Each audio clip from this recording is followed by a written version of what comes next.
Որքանով են եվրոպական արժեքները մաս դարձել մեր կյանքին, թե հայ հասարակությունում, թե պետական ինստիտուտներում, որոնք են այն խոչընդոտները, որ բաժանում են մեզ Եվրոպայից։ Քննարկմանը հիմնականում այս հարցերն էին առանձնացվել։ Բանախոսներն անդրադառնալով Հայաստանի եվրոինտեգրացիայի ճանապարհին ու ընթացքին նշեցին, թե այդ առումով շատ կարևոր է, որպեսզի ձևավորվի իրավունքի պահանջատեր հասարակություն, որը կարող է փոխել իրավիճակն ու ավելի արդյունավետ դարձնել եվրոպական ինտեգրացիայի ճանապարհը։ Ինտերնյուս հասարակական կազմակերպության գործադիր տնօրեն Նունե Սարգսյանի կարծիքով առայժմ մեր իշխանությունը Եվրոպայից վերցնում է ձևը եւ առանց բովանդակության մատուցում հասարակությանը, իսկ հասարակությունն էլ դատարկ ձևը տեսնելով հիասթափվում է եվրոպական արժեքներից։ Մենք միշտ մոռանում ենք նրա մասին, որ մենք ապրում ենք այսօրվա օրով, եւ այս այսօրվա օրը պետք է իսկապես փոխել այնպես, որպեսզի այդ վաղվա օրը երեխաների համար երկիրը ինչ-որ ձևի իսկապես վերածնվի եւ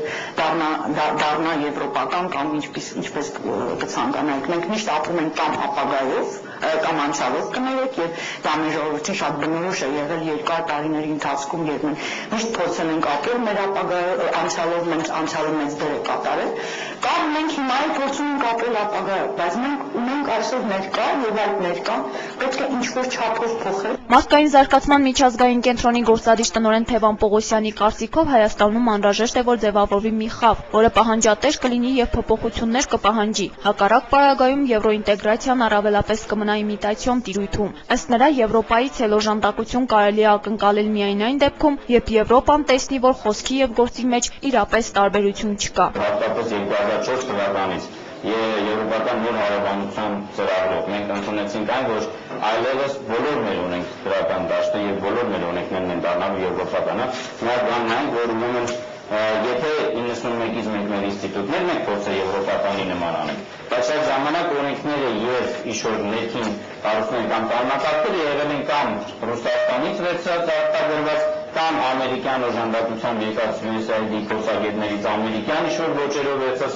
Ապա Թևան Պողոսյանն ավելացրեց, թե Եվրոպայի համար թերևս հեշտ է աշխատել Հայաստանի հետ, այն առումով, որ եթե Հայաստանի իշխանությունը որոշում է ինչ-որ ուղղությամբ իրական բարեփոխումների գնալ, ապա կատարման խնդիրներ են առաջ գալիս։ Օրինակ, ըստ Թևան Պողոսյանի, ընտրությունից ընտրություն խնդիրներ են առաջանում, ու այդ ժամանակահատվածում մեր երկիրը կարծես թե առաջընթացի է ձգտում, մանավանդ որ եվրոպական դիտորդները գործընթացը գնահատում են մեկ քայլով առաջ նախորդ տարվանից։ Եթե Հայաստանը առնվազն որոշվի, որ իր բանը անում է բացի հայտարարությունից քաղաքական, տնտեսական դաշտի, մունիցիպալական դաշտի բարեփոխում, ապա դրանք փորձելու են իրականության վերածել։ Մեր մոտ գալիս է ինչ-որ ինտերվալների գաղափար, ընտրություններից ընտրություն։ Ընտրությունների կողքերը ինչ-որ պրոբլեմներ են ծագում, բայց երբ որ արդեն այդ ժամանակը չկա, Հայաստանը ինչ-որ օրենսդրական դաշտի կամ ինչ-որ զարգացման այդ ինստիտուտների իմաստով փորձում է զարգանալ առաջ գնալ։ Արդյոք մենք ուզում ենք ազատ ընտրություններ կատարել միայն որովհետև վաղը պետք է գա եվրոպական ինչ-որ մի ինստիտուտ եւ գնահատի իմ ընտրությունները։ Թե ես ինքս ուզում եմ ինձ զգալ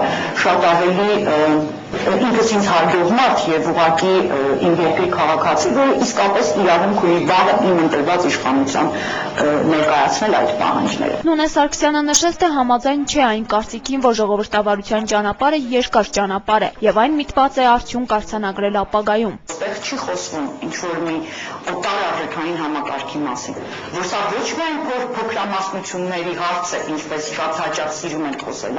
դրա մասին, չնայած սա էլ մարդու իրավունքների կոնցեպտի մասն է եւ դա պետք է հարգվի, որովհետեւ ուղղակի մարդկային մոտեցումները պետք ցուցաբերել։ Եվ ի վերջո որ Եվրոպան դա ինչ-որ մի հեռու գնացած մի համակարգ չի փակ, այլ ընդհանրապես համամարտկային հիմքի վրա դրված ստեղծված ինչ-որ մի համակարգ։ Քննարկմանը կարծիք հայտնեց նաև Civitas-ի հիմնադիր Վարդան Օսկանյանը։ Ըստ նրա կասկած չկա, որ Հայաստանի համար չկա եվրոպական ինտեգրման ուղու այլընտրանք, բայց եվրոպական ընտանիքին ինտեգրվելու հարցում հաջողության հասնելու համար ըստ Վարդան Օսկանյանի եռակողմ համագործակցության անհրաժեշտություն կա։ Եվրոպան մի կողմից, մեր հասարակությունը երկրորդ կողմից եւ ամենակարևորն է իսկապես իշխանությունները Հայաստանի Հանրապետության։ Այս երանգում համագործակցությունը եթե ճիշտ չէ, ես շանսից յուրաքանչյուր իսկապես իր ներդրումը չբերեց ամբողջությամբ։ Ես կարծում եմ, որ մենք երբեք չենք կարող հաջողության հասցնել այս եվրո գործընթացները, այսինքն իսկապես մեր ժողովուրդը ինչ որ օգտակարություն ստանա այս գործընթացներից, մի դեռ դրենք անդամակցության խնդիրը։ Ես միշտ իմ նախարարության շրջանում եմ ասել, որ խնդիրը անդամակցությունը չէ, այլ կարողանալ օգտվել գործընթացներից։ Ապա Վարդան Օսկանյանն ավելացրեց, որ անհրաժեշտ է իսկապես հակակշիռներ ստեղծել մեր քաղաքական համակարգում, հակառակ դեպքում կունենանք այն, ինչ ունենք այսօր՝ ժողովրդավարության իմիտացիա, ոտնահարված մարդու իրավունքներ, ազատ, բայց ճնշված մամուլ։ Իսկ իր խոսքը եզրափակեց այսպես, որ մինչև չլինի իշխանության խորքային հավատամք այն արժեքների հանդեպ, որի մասին քարոզվում է, եվրոպական ինտեգրացիայի ճանապարհին հաջողությունը գրեթե անհավանական է։ Հերմինե Մկրտչյան, Համբարձում Պապոյան, Արտյոմ Ադամյան, Գալայնյուս, Երևան։